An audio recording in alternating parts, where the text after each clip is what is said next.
Hi guys, today I'm going to show you how to take pictures of your artwork so that everyone's sending them to me in the exact same way.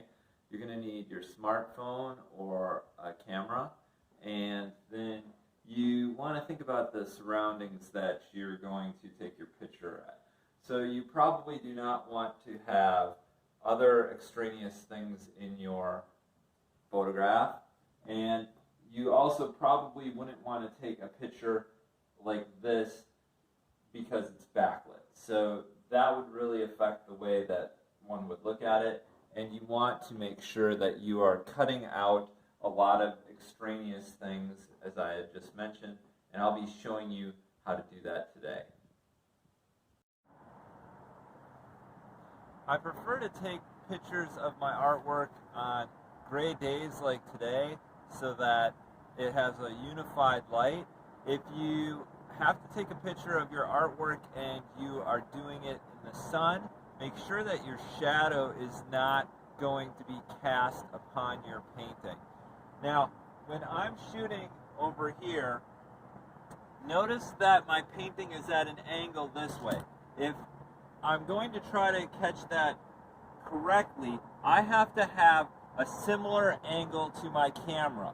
If it's like this, it's going to cause what's called parallax, and it will not be a rectangle, it will be sort of a pentagon. No, it's not a pentagon. It's a trapezoid, all right? A little bit of a geometry lesson there. So I just took this picture here, and you can see that that was not the picture that we're looking at.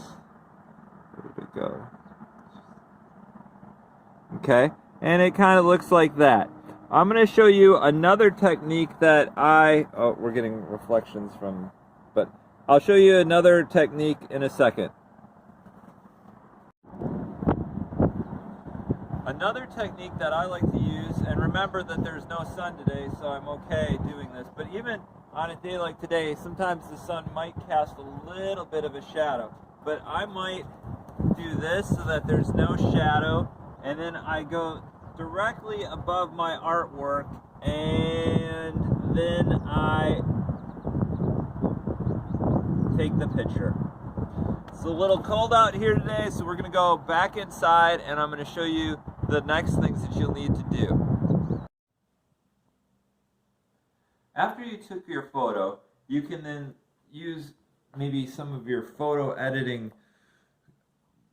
applications that you have in your camera. And so I go to this one here, and that's going to help me examine how this looks. And so I can look at it this way, I can look at it this way. This is the original, and you want to make sure that your cat doesn't get in the way. And then I want you to think about cropping it. So in this case here, I'm going to take out that extraneous area of the deck that I shot this on. You can even, if you need to, you can kind of center your painting with this application right here, and it looks like I could probably just take off just a little bit more. Whoops, that's a little bit too much.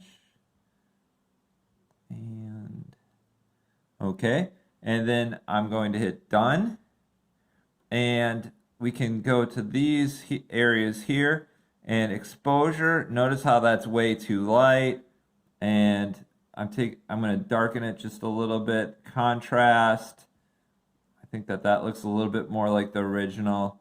Maybe bump up a few of the whites, a couple of the highlights, and the shadows I want to be just a little darker. And this starts to resemble the actual painting a little bit more.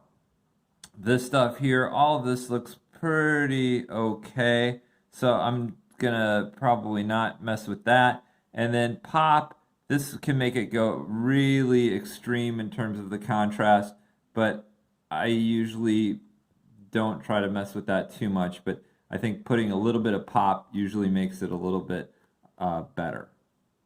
Then you hit save,